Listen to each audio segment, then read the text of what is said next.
اس نے سرسری سی نظر منصا مجید پر بھی ڈالی تھی جو گہری نیند سو رہی تھی۔ وہ چلتا ہوا اس کے نزدیک کھڑا ہوا تھا۔ اس کا بالکل ارادہ نہیں تھا کہ وہ بیڈ پر اس کی موجودگی میں اس کے قریب جائے، مگر شاید اسے ایسا لگا تھا کہ اس وقت اس کو ضرورت ہے۔ اسفندیار ولی نے کچھ سوچتے ہوئے اس کے پیروں کی جانب سے کمبل سرکایا تھا جو اس کی سوچ کے مطابق تھا۔ منصا مجید کے نازک مومی گلابی پیروں میں اس کی ہائی ہیلز، اس نے لبوں کو بھینچا تھا۔ وہ اس کے نزدیک جھکا تھا اور اس کے پیروں سے اس کی ہیلز اتارنے لگا۔ اگر کوئی شخص اس وقت اسفندیار کو اس انداز میں دیکھ لیتا تو شاید گش کھا جاتا، کیونکہ جس انسان کے اپنے کام کرنے کے لیے 10 نوکر کھڑے ہوتے تھے وہ منصا مجید کے آگے جھکا اس کی ہائی ہیلز اتارنے کے جتن کر رہا تھا تاکہ وہ آرام دہ حالت میں رہے۔ اس کے پاؤں میں سوجن کیوں ہے؟ لبوں میں سگریٹ دبائے وہ دونوں ہاتھوں سے اس کے نازک سوجے پیروں سے ہیلز اتارنے پر اسے دشواری ہو رہی تھی۔ وہ آہستہ آہستہ بیدار ہو رہی تھی۔ آنکھ کھلنے کا سبب ایک عجیب سا احساس تھا۔ اس کا ذہن خوابیدہ تھا جو جاگتے بھی اپنی خوش و خرش سے بیگانہ تھی۔ وہ کچھ لمحوں تک ملگجے چھت کو ٹکٹکی باندھی دیکھتی رہی۔ جب اسے اپنے پیروں کی سمت کچھ ہلچل سی محسوس ہوئی تھی وہ ساکت ہوئی تھی۔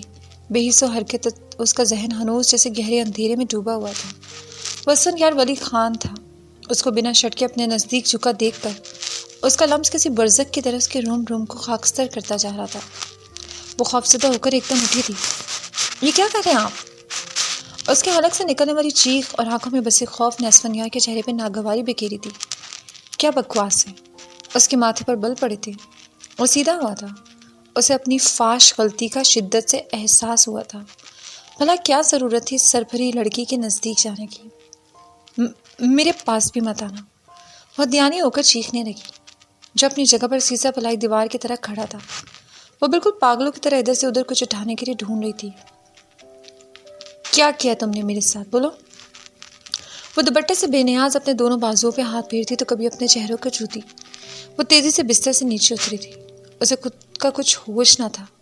بکھرے بال، گہرا گلا۔ اسفندیار نے اپنی نظروں کا زاویہ فوراً بدلا تھا۔ اس نے سائڈ ٹیبل پہ رکھا ڈیکوریشن پیس اٹھا کر اسفندیار کو دے مارا جو تیزی سے نیچے ہوا تھا۔ اس کے انداز میں اس قدر جنون تھا جیسے وہ سب کچھ تہس نہس کر دے گی۔ اس کے اتنے سنگین انجام پر اس کا دماغ وقت سے اڑا تھا۔ منصا، اسفندیار دھاڑا تھا، میرے قریب بھی مت آنا۔ الفاظ ٹوٹ ٹوٹ کر اس کے ہونٹوں سے بکھر رہے تھے۔ وہ شدید کرب میں مبتلا تھی۔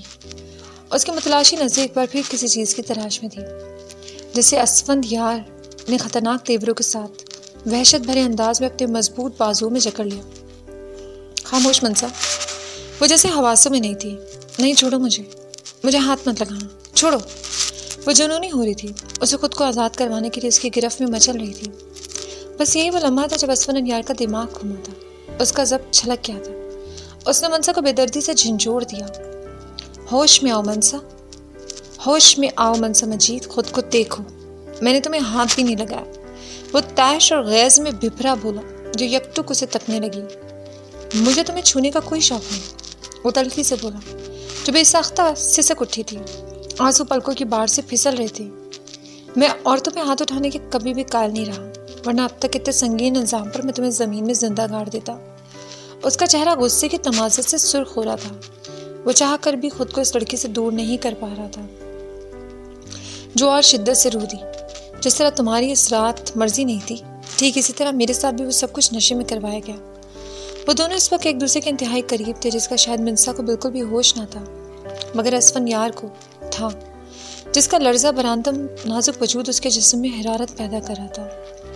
وہاں سامنے صوفے پہ جا کے بیٹھو، اپنا حلیہ درست کرو، میں تمہیں کہہ رہا ہوں منصا، سن رہی ہو؟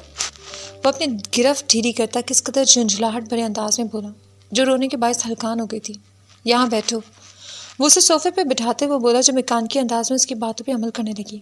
کارپٹ پہ گرا اپنا دوپٹہ دیکھ کر اسے احساس ہوا کہ وہ بنا دوپٹے کے اسفندیار کے سامنے تھی۔ کچھ خفت اور گھبراہٹ کی کیفیت میں اس نے دوپٹہ اٹھا کر اپنی گرد لپیٹ لیا۔ یہ پانی رکھا ہے، اسے پیو، فریش ہو اور چلو، اس سے زیادہ میں تمہیں برداشت نہیں کر سکتا۔ وہ انگارے کی طرح سلگ رہا تھا۔ اس کے سرخ چہرے پہ ایک جارحیت اور لہجے میں بلا کی خوفناکی تھی۔ یہ اس کی توقع اور سوچ کے برخلاف تھا کہ وہ اسے گھر واپس بھیج رہا تھا، اپنی طلب پوری کیے بنا۔ جسے منصا پھٹی پھٹی آنکھوں سے دیکھتی رہی۔ کیسا کرب اور بے بسی تھی اسفندیار کی آنکھوں میں جو کمرے سے باہر نکلا تھا۔ دھاڑ کے ساتھ دروازہ بند ہوا تھا جس نے گھر کی مضبوط در دیوار کو ہلا کے رکھ دیا تھا۔ کچھ ہی دیر بعد اسے ملازم کے ہاتھ پیغام بھجوایا گیا کہ وہ باہر آ جائے۔ وہ تقریباً دوڑتے ہوئے باہر نکلی تھی۔ اس نے خاموشی سے ملازم کی تقلید کی جہاں ڈرائیونگ سیٹ پر اسفن انگیار بڑا جوان تھا۔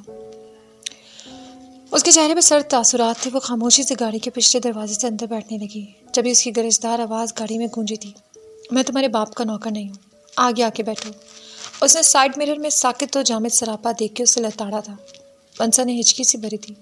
زیادہ دیر بھیگنے کی وجہ سے اس کا روم روم کانپ رہا تھا۔ وہ خاموشی سے آ کر فرنٹ سیٹ پہ بیٹھی تھی۔ ان دونوں کے بیچ تقریر تک خاموشی حائل رہی۔ گاڑی گیٹ سے نکل کر مختلف سڑکوں پر دوڑتی رہی۔ میر بخش اور گارڈز کی گاڑی کو وہ مسلسل فالو کر رہا تھا جنہوں نے عین منسا مجید کے گھر کے نزدیک مین سڑک پر گاڑی کو بریک لگائی کیونکہ تنگ گلیاں ہونے کے باعث ان کی گاڑیاں اندر داخل نہیں ہو سکتی تھی۔ اسفن یار جو مسلسل گاڑی ڈرائیو کرنے کے دوران اس پسماندہ علاقے کو دیکھ رہا تھا جہاں منسا رہتی تھی، رات کے اس پہر سڑکوں پر بیٹھے آوارہ لڑکے کچھ تخت پر اور کچھ فٹ پاتھ پر جوا کھیلنے میں مصروف تھے تو کہیں کوئی لڈو کھیل رہا تھا۔ وہ جیسے نیچے اترنے لگی اسفن یار کی آواز نے اس کے قدموں کو روکا تھا۔ مجھے کسی کو صفائی دینے کا کوئی شوق نہیں، مگر آج میں نے تمہاری مدد کرنے کی کوشش کی تھی جو بعد میں میرے ہی گلے پڑ گئی۔ اس کی آواز سن کر وہ منجمد ہوئی تھی۔ منسا کی ننگت شدید اہانت کے باعث سرخ ہوئی تھی۔ اس نے جواب میں ایک لفظ نہیں بولا۔ وہ سوجے ہوئے پپوٹوں کے ساتھ اس کی سمت سرسری سے دیکھتے ہوئے گاڑی سے نیچے اتری تھی۔ ارد گرد میں بیٹھے آوارہ لڑکوں نے منسا کو رات کے اس پہر اتنی بڑی گاڑی سے نیچے اترتا دیکھ کر آپس میں چمگوئیاں کی تھی جسے اسفن نے بخوبی سنا تھا۔ What naan sense! اس کے ماتھے پہ بل نمودار ہوئے تھے۔ میر گاڑی سے باہر آؤ۔ اس نے اپنے فون سے میر کو باہر بلایا۔ یس سر۔ اسی لمحے اس کے نزدیک آیا تھا جہاں سے گاڑی کا شیشہ کھلا ہوا تھا۔ اندھیرا کیوں ہے اس علاقے میں؟ ارد گرد کا ماحول دیکھ کر ناگواری اس کے چہرے پہ چھائی تھی۔ یہ جگہ اسے کہیں سے بھی منسا کے رہنے لائق نہیں لگی تھی۔ سر لائٹ گئی ہوئی ہے۔ میر نے پیچھے پلٹ کر دیکھا جس کی نظریں سامنے سڑک پر چلتی ہوئی منسا مجید پر ٹکی ہوئی تھی جو ایک بار پھر اس طویل تنگ سڑک پر سوجے پیروں کے ساتھ ہائی ہیلز پہن کر بوجھل قدموں کے ساتھ چلتی جا رہی تھی۔ اس کے دل و دماغ میں شعلے سے لپکنے لگے۔ دل میں آئی کھڑے کھڑے اس اداس پری کو اٹھاؤں اور یہاں سے کہیں دور لے جاؤں، مگر یہ لمحاتی کیفیت تھی۔ اگلے ہی پل اس نے نظروں کا زاویہ بدل دیا۔ اس کے ساتھ جاؤ، اسے گھر تک باحفاظت چھوڑ کے آؤ، وہاں جب تک کھڑے رہو جب تک کہ اندر نہ چلے جائے، اور یہاں کسی گارڈ کو کھڑا کرو جو ہر وقت منسا مجید کی نگرانی کرے گا۔ اس نے کچھ سوچ کر کہا جس کی پیشانی شکن آلود تھی۔ یس سر۔ میر بخش اور دو گارڈز منسا مجید کے پیچھے چلنے لگے جسے اسفن یار نے جب تک دیکھا جب تک اس کی نظروں سے اوجھل نہ ہو گئی۔ آپ کہاں تھی؟ دروازہ کھلنے پر رخسار کی بیٹی صبا نے منسا کی حالت پہ غور نہیں کیا۔ کیوں، کیا ہوا؟ بیزن ٹھیک ہے؟ وہ اس کا پریشان چہرہ دیکھ کر جیسے سمجھ گئی۔ نہیں آپی، ان کی طبیعت ٹھیک نہیں ہے، ان کے منہ سے خون کی الٹی ہوئی تھی۔ اماں ان کو لے کر اسپتال گئی ہیں۔ کون سا اسپتال؟ وہ عجلت میں بولی۔ آپی مجھے نہیں معلوم، بس وہ کہہ کے گئی تھی کہ وہ خود ہی واپس آ جائیں گی، آپ ان کے پیچھے مت آئیے گا۔ صبا نے اسے بے ساختہ روکا تھا۔ یہ کیا بات ہوئی؟ پر تم پوچھتی تو صحیح ان سے۔ وہ جھنجھلائی تھی۔ صبا تمہاری امی فون ساتھ لے کر گئی ہیں؟ اس نے سوالیہ نگاہوں سے اسے دیکھا۔ نہیں آپی، امی کا فون تو گھر پر رکھا ہوا ہے، آج صبح سے بارش کی وجہ سے لائٹ ہی نہیں تھی تو فون کہاں سے چارج کرنا تھا۔ چلو ٹھیک ہے، پر آپ اتنی دیر سے کیوں آئی ہیں؟ منسا نے فلفل گڑبڑا کے نظروں کا زاویہ بدلا۔ بارش کی وجہ سے بسیں کھچا کھچ بھری ہوئی تھی، اتنی مشکلوں سے مجھے جگہ ملی۔ وہ کسیاہٹ سے بولتی بے دلی سے واش روم کی طرف بڑھ گئی۔ کچھ اس طرح سے منسا مجید کا یہ راز رہ گیا کہ آج پھر اس پر ایک قیامت گزرتی رہ گئی۔ اس نے کمرے میں داخل ہوتے ہی شرٹ اتار کے دور اچھال دی جس سے اس کے 6 پیکس نمایاں ہونے لگے۔ وہ پنچنگ بیگ پر بنا گلفز پہنے اپنے پہلے سے زخمی ہاتھ کے ساتھ پنچ مارنے لگا جیسے سعد احمد اس کے سامنے ہو، جس کی وجہ سے ان جھیل سی آنکھوں میں آج طغیانی آئی تھی۔ سر گارڈز کا بندوبست ہو گیا، میرے لیے کیا حکم ہے؟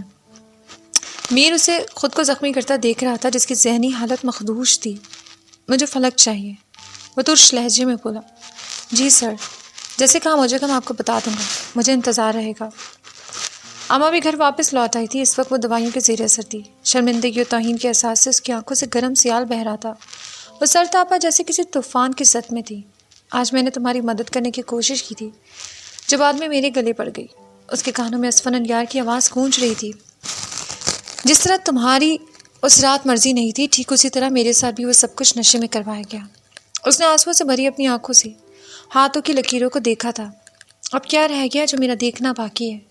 اس کی سسکیاں گھٹی گھٹی سی چیخوں میں تبدیل ہو رہی تھی، مگر وہ بی جان کی وجہ سے خود پہ ضبط کے کڑے پہرے بٹھائے ہوئی تھی۔ وہ یوں ہی ان آنسوؤں کی طرح خود کو بہا دینا چاہتی تھی۔ اگلے 2 دن تک بخار میں پھنکتی رہی۔ وہ آفس کے بارے میں بھول ہی چکی تھی۔ میر کی خبر پر اسفن یار ارینا کے لیے نکلا تھا، جہاں سعد احمد راؤ کی موجودگی کا انکشاف ہوا تھا۔ وہ سفید رنگ کے پینٹ کوٹ میں کسی ریاست کا شہزادہ لگ رہا تھا، جسے ارینا کی لڑکے اور لڑکیاں پلٹ پلٹ کر دیکھ رہے تھے۔ وہ اس کی شخصیت سے مرعوب ہو رہے تھے، جو 4 گارڈز کے ساتھ چلتا ہوا کوئی مغرور بے نیاز شہزادہ لگ رہا تھا۔ اس پر اس وقت جنون سوار تھا سعد احمد راؤ کو مارنے کا، جو کل کسر رہ گئی تھی۔ وہ اسے آج پورا کرنا چاہتا تھا۔ کہاں ہے وہ خبیث؟ اسفن یار نے لبوں کو پیچھے میر بخش سے پوچھا۔ سر وہ اندر کمرے میں مصروف ہے، مجھے ماسک دو۔ اسفن یار نے میر سے اپنے لیے ماسک مانگا تھا، کیونکہ وہ کوئی عام انسان نہیں تھا۔ اب وہ نہیں چاہتا تھا کہ اس کا کوئی بھی اسکینڈل میڈیا کی زینت بنے، جس سے اس کی یا کمپنی کی کوئی بھی بدنامی ہو۔ وہ اندر کی جانب دروازہ دھکیلتے ہوئے داخل ہوا تھا، جہاں سعد احمد راؤ کاؤچ پہ نیم دراز انداز میں بیٹھا ہوا تھا، اور امید کے مطابق اس کی گود میں کوئی دوشیزہ اچکیلیاں کری تھی۔ وہ جھٹکے سے اٹھا تھا، جس کا چہرہ پہلے سے ہی نیل و نیل تھا۔ سر دیکھیں، میں نے کچھ بھی نہیں کیا، میں صرف اسے لفٹ دینے کی کوشش کر رہا تھا۔ آپ پتہ نہیں کیا سمجھ کے مجھے مارنے لگے۔ میں آلریڈی زخمی ہوں، دوسری بات یہ جگہ میرے دوست کی ہے، پلیز اسے خراب مت کیجیے گا۔ اچانک سعد کے چہرے پہ ہوائیاں اڑی تھی اسفن یار کو دیکھ کر۔ وہ جھٹ سیدھا ہوا تھا، اسے اپنے نزدیک آتا دیکھ کر، جو دیوانہ وار اس کے سم بڑھنے لگا، جس کے ذہن میں صرف یہ چل رہا تھا کہ اگر کل وہ موجود نہیں ہوتا تو یہ منصا کو کتنا بڑا نقصان پہنچا سکتا تھا۔ اس میں پوری طاقت سے اس کے منہ پہ مکہ جڑا تھا، جس کے منہ سے خون کا فوارہ نکل پڑا۔ اس دن میں نے تمہیں کم زخمی کیا تھا، تھوڑی کسر باقی رہ گئی تھی، جبھی میں تمہیں 2 دن کا ریسٹ دینے کے بعد آیا ہوں تاکہ تم تھوڑی ڈوز دے سکو۔ کیا لگا تمہیں؟ اس نے سعد احمد راؤ کو گریبان سے پکڑ کے کھڑا کیا تھا۔ وہ مال غنیمت ہے، یہی کہا تھا نا تم نے اس سے؟ وہ کاٹدار نظروں سے اسے دیکھتے ہوئے بولا۔ اس پہ کوئی بھی ہاتھ صاف کر سکتا ہے نا؟ میں غلط تو نہیں کہہ رہا؟ وہ اپنے مخصوص کرخت سرد انداز میں بولا، جس میں طنز کی بھی آمیزش تھی۔ جو فقط چہرہ علی اسفن یار ولی خان کو دیکھ رہا تھا۔ سر غلطی ہو گئی۔ اس کا چہرہ متغیر تھا۔ غلطی ہو گئی؟ اسے تم غلطی کہتے ہو؟ اس نے اس کے چہرے پہ در پہ کئی مکے جڑے تھے۔ اور کیا کہا تھا سعد احمد راؤ تم نے اسے؟ اس کی آنکھیں لہو چھلکا رہی تھیں۔ سر مجھے معاف کر دیں، مجھ سے غلطی ہو گئی، میں کبھی بھی کچھ نہیں کہوں گا۔ وہ بے بسی سے بولا۔ نہیں، پہلے اپنا پرانا حساب کلیئر کرو، پھر اگلی بات ہوگی۔ وہ گھائل شیر کی طرح کمرے میں چکر لگا رہا تھا، جیسے اپنے تیش پر قابو پا رہا ہو۔ ہاں یاد آیا، اسفن یار نے اپنا کوٹ اتار کے دور پھینکا تھا، پھر اپنی شرٹ کے بازو فولڈ کرتا وہ سعد احمد راؤ کے پاس جھکا تھا، جو ٹھنڈے ماربل پر بیٹھا ہوا تھا۔ اس نے کچھ کہنے کے لیے منہ کھولا ہی تھا جب اسفن یار نے اس کے چہرے پہ ایک تھپڑ جڑا تھا۔ تم نے کہا تھا اس کے سر پر کسی مرد کا ہاتھ نہیں۔ غلط کہا تھا تم نے۔ وہ حلق کے بل دھاڑا تھا، جس کی آنکھوں میں اس قدر شفافیت تھی کہ سعد احمد راؤ کی روح تک لرز اٹھی تھی۔ منصا مجید کے سر پہ اسفن یار ولی خان کا ہاتھ ہے، اب یہ بات کبھی بھی بھولنا مت۔ اس نے اسے کالر سے جکڑ کے ایک بار پھر اوپر اٹھایا تھا۔ اس کا پورا چہرہ خون سے لت پت تھا۔ سر مجھے معاف کر دیں، میں کبھی بھی آپ کے راستے میں نہیں آؤں گا، پلیز سر۔ وہ گڑ گڑایا تھا۔ اب میری بات دھیان سے سن، وہ اس کے خون سے لت پت گال کو تھپتھپا کے بولا، جو غنودگی میں جا رہا تھا۔ آج کے بعد کبھی بھی اپنے ذہن میں منصا کے لیے کوئی بھی ناپاک خیالات لایا تو اس دنیا میں اگلی سانس نہیں لے پائے گا۔ یہ اسفن یار ولی خان کا وعدہ رہا۔ وہ اسے جھٹکے سے نیچے پھینکتا ہوا باہر کی جانب چلنے لگا، اور اسے ایسے لگا جیسے کچھ کمی سی ہے۔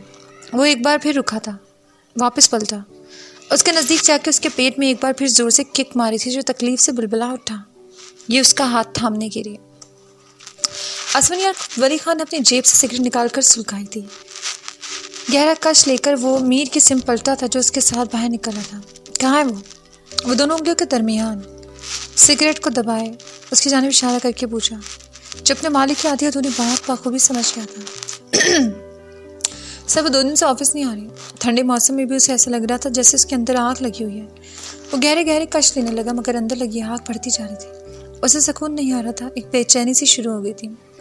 چلو آفس۔ وہ اپنا کھویا سکون واپس حاصل کرنے کے لیے آفس کے لیے نکل پڑا، جہاں پہنچ کر وہ بے دلی سے اپنے کام کرنے لگا جس میں وہ ذرا سی بھی کوتاہی برداشت نہیں کر سکتا تھا، مگر بے چینی تھی کہ بڑھتی جا رہی تھی، وہ جس کا سارا نزلہ وہ آفس کے سٹاف پر نکال رہا تھا۔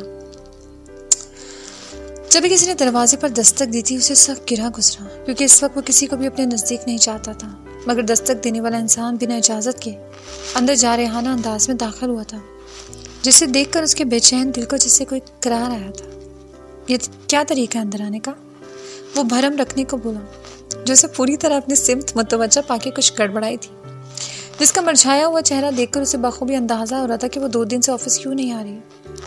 سر آج 1 تاریخ ہے، یہ میرا ریزگنیشن لیٹر ہے، آپ اسے قبول کریں تاکہ اکاؤنٹنٹ مجھے میری سیلری دے، مجھے اس کی سخت ضرورت ہے۔ وہ سیدھے مدعے پر آئی تھی۔ وہ سفید اور گلابی رنگ کے پرنٹڈ شلوار قمیض کے اوپر ہم رنگ دوپٹہ اوڑھے سیدھی اس کے دل میں اتر رہی تھی۔ آسفن یار کی آنکھوں میں عجیب سی چمک اٹھی تھی۔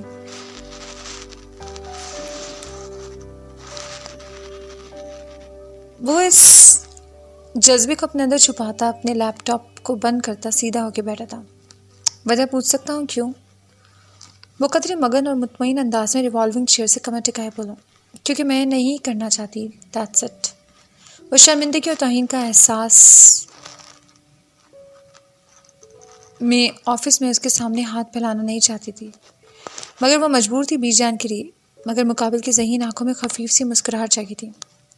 مس منسا مجید کہ آپ کو یہ کسی نے نہیں بتایا کہ آپ اس کمپنی کو شارٹ نوٹس پہ چھوڑ نہیں سکتی؟ وہ ایک جذب اور وارفتگی کے عالم میں اس کے چہرے کے نقوش کو دیکھتے ہوئے بولا، مگر کیوں سر؟ مجھے یہاں نوکری نہیں کرنی۔ اس نے آنسو بھری نظروں سے اسے دیکھ کر پوچھا۔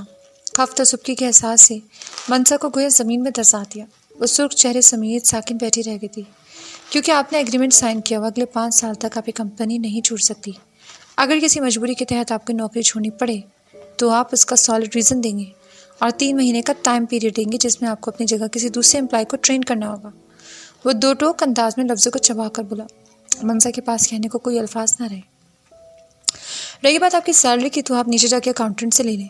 اس کی بات سن کر منسا مجید کی پیشانی پر ناگوار لکیریں ابھری تھیں، اور اگر پھر بھی میں سارے رولز کو توڑتے ہوئے نوکری چھوڑنا چاہوں تو؟ بے بسی کا انتہا کو چھوتے ہوئے اس نے اپنی نم آنکھوں میں نمی کو پھیلتے دیکھا۔ تو پھر اسفن یار ولی خان بھی سارے رولز اور ریگولیشن کو توڑے گا تمہیں روکنے کے لیے، بائی ہک اور بائی کروک۔ اسے ایک لمحے میں اس کے 14 طبق روشن ہوئے تھے، جس کی رنگت ہلدی کی طرح زرد پڑتی جا رہی تھی۔ میں آپ کی زرد کری غلام نہیں ہوں، آپ میرے ساتھ زبردستی نہیں کر سکتے۔ وہ گلابی لبوں سے شعلے اگلتے ہوئے بولی جس کا پارا چڑھ گیا تھا۔ وہ پت پڑی، میں ایسے ہی کروں گا تو مجھے روک نہیں سکتے۔ وہ اپنی سیٹ سے اٹھا تھا، جسے دیکھ کر وہ حیرت اور صدمے سے گنگ ہوئی تھی، جو اس کی گھنیری لرزتی پلکوں کو دیکھتے ہوئے بولا جو کھلتی بند ہو رہی تھی۔ وہ بغور ان سہمی خوفزدہ آنکھوں میں اپنا عکس ڈھونڈنے لگا جہاں سوائے خوف کے کچھ نہ تھا۔ آپ انتہائی گھٹیا انسان ہے جو کسی کی مجبوری کا فائدہ اٹھاتے ہیں۔ آپ میں اور سادہ متراہ میں کوئی فرق نہیں۔ وہ بھڑکی تھی، جس کے منہ سے زہر میں بجھے الفاظ نکل رہے تھے۔ آسفن یار کی آنکھوں میں خون کے شرارے دوڑنے لگے۔ وہ ہتھے سے اکھڑ گیا۔ اس نے منسا مجید کی کلائی کو زور سے جھٹکا دیا کہ وہ پیچھے دیوار سے جا ٹکرائی۔ اس کے چہرے پہ تکلیف کے آثار نمایاں ہوتے جن کا آسفن یار کو کوئی ہوش نہ تھا۔ وہ اس کے اور اپنے درمیان فاصلہ سمیٹتا گیا۔ تمہاری ہمت کیسی مجھے اس انسان سے ملانے کی؟ اسے حصار میں قید کیا غصے جلال سے اس کے ملائم سراپے کو اپنی مضبوط انگلیوں میں جکڑے ہوئے بولا، جو اس کے غضب سے ڈری ہوئی تھی۔ مجھ سے غلطی ہو گئی، پلیز سوری سر، اب دوبارہ نہیں بولوں گی۔ وہ اس کی آنکھوں میں دیکھ کر یکدم خوف زدہ ہوئی تھی، جو اسے قطعی چھوڑنے کو تیار نہ تھا۔ منسا اس وقت کو کوس رہی تھی جب اس نے اسفند یار کو سعد احمد راہو سے ملایا تھا۔ وہ دیوار کے ساتھ لگی تھر تھر کانپ رہی تھی، جو بخار سے اب بھی جھلس رہی تھی۔ وہ کھل کر سانس لینا چاہتی تھی۔ اس کی اتھل پتھل ہوتی سانسوں اور سینے کی دھڑکنوں کو قابو کرنے لگی، جو اپنے چہرے پر اس کی گرم سانسیں محسوس کیے بے دم ہو رہی تھی۔ وہ اس افتاد کے لیے بالکل بھی تیار نہ تھی جب یکلو خور سے بے سود اسفن یار کے سینے سے جا لگی۔ وہ چلاوے کی طرح دہک رہا تھا، اپنے پنپتے غصے پر قابو پانے کی کوشش کر رہا تھا۔ اسے ایسے محسوس ہوا جیسے کوئی ٹھنڈی ہوا اس کے جلتے سینے پہ گری ہو۔ اسے اپنے سینے سے لگی منسا مجید کو دیکھا جو اس کے مضبوط بازوؤں میں جھول گئی تھی۔ ناٹ اگین، اسے تعصب سے اس کے معصوم چہرے کو دیکھتے ہوئے بولا، یہ کتنا بے ہوش ہوتی ہے۔ وہ گہری سانس لیتے ہوئے اس کے نازک وجود کو اپنے مضبوط بازوؤں میں اٹھائے، سامنے رکھے صوفے کے اوپر لٹا کے اس کے نزدیک بیٹھا تھا جو بے ہوش پڑی تھی. ویک اپ منصب مجید, ویک اپ. اسے نزدیک رکھے جگ سے پانی لے کر اس کے چہرے پہ چھینٹا مارا تھا جو ہڑبڑا کے اٹھ بیٹھی تھی. وہ فوراً اپنا دوپٹہ ٹھیک کرتی اسے سہمی نگاہوں سے دیکھنے لگی جس کے چہرے پر دنیا جہان کی پریشانی اور فکر تھی. وہ کچھ الجھا سا اپنے چہرے پہ آئی ہلکی داڑھی پہ ہاتھ پھیرتے ہوئے کھڑا ہوا تھا. جب تمہاری طبیعت اتنی خراب تھی تو آفس آنے کی کیا ضرورت تھی؟ وہ صوفے کے گرد اپنے بازو رکھے اس کے نزدیک ہوا تھا جو اس کی روئی روئی آنکھوں میں جھانکتے ہوئے بولا. وہ شاید اس میں اپنا عکس تلاشنے کی کوشش کر رہا تھا جو اس کے قریب آنے پر مزید گھبرا گئی. اب گونگی کیوں بن گئی ہو؟ اس کا لہجہ تمسا گرانا تھا. منسا کا دل پوری شدتوں سے دھڑکا تھا اور بے اوسان ہو کر دھڑکتا چلا گیا. مجھے سیلری چاہیے تھی, بی جان کی طبیعت بہت خراب ہے. وہ بری طرح کانپ رہی تھی. تو اس کا تمہاری جاب چھوڑنے سے کیا تعلق؟ مجھے راہ کرا تھا کیونکہ مجھے آپ کے ساتھ کام نہیں کرنا. وہ ہچکیوں کے درمیان بولی جس کے اندر غضب کی مزاحمت ابھری مگر اسفندیار کے سامنے اس کی ساری صلاحیتیں ڈوب چکی تھیں. کام تو تمہیں میرے لیے کرنا پڑے گا منسا مجید, شاید تا حیات. ویسے وہ میں بعد میں ڈیسائیڈ کروں گا. وہ اس کے ذو معنی لہجے کو سمجھ نہ سکی. اب اپنا حلیہ درست کر کے شرافت سے گھر میرے ڈرائیور کے ساتھ واپس جاؤ, سیلری تمہیں مل جائے گی. یہ کہہ کر اسفندیار نے ان بھیگی پلکوں سے اپنی نظر چرائی تھی. وہ جھٹکے سے اس سے دور ہوا تھا.